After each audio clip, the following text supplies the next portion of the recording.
Il y a un moment où les choses arrivent à un point de tension, à un seuil critique au-delà duquel elles prennent le risque d'être anéanties.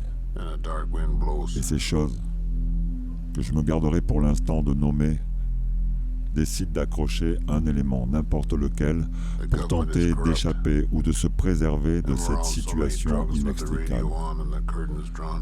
Le seul fait de reconnaître que l'on est au pied du mur permet de suspendre la panique et son lot de réactions en chaîne.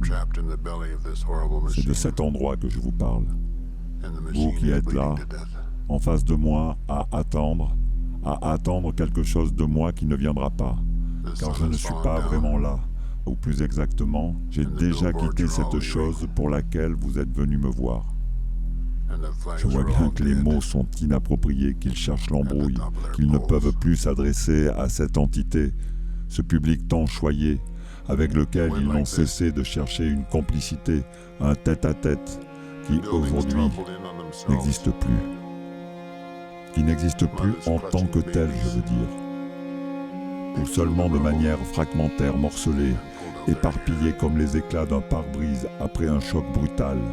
Il brille à même la route sans arriver à se recomposer et reste là, suspendu, sans connaître cette réalité qu'ils n'ont pas vu venir, sans se souvenir de ce qu'ils composaient juste avant, dans la fraction de seconde qui les préservait de la collision.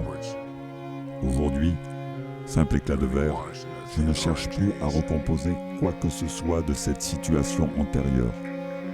Je me contente de me rassembler. Là, au milieu de ce fragment qui me constitue.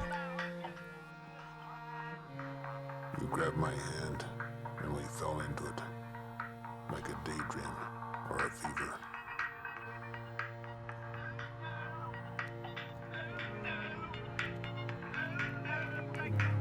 Ce n'est pas l'odeur du sang, mais celle du gasoil ou celle de la poudre qui circonscrit un premier espace olfactif.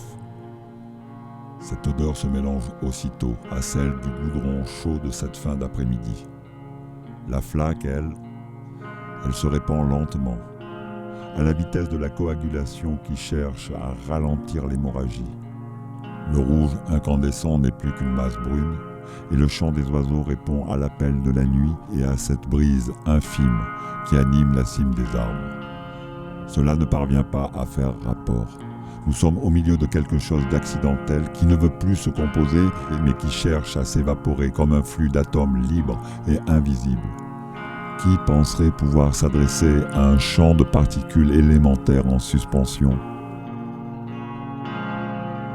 Eh bien, c'est ce que je vais tenter de faire avec vous ce soir. Bonsoir.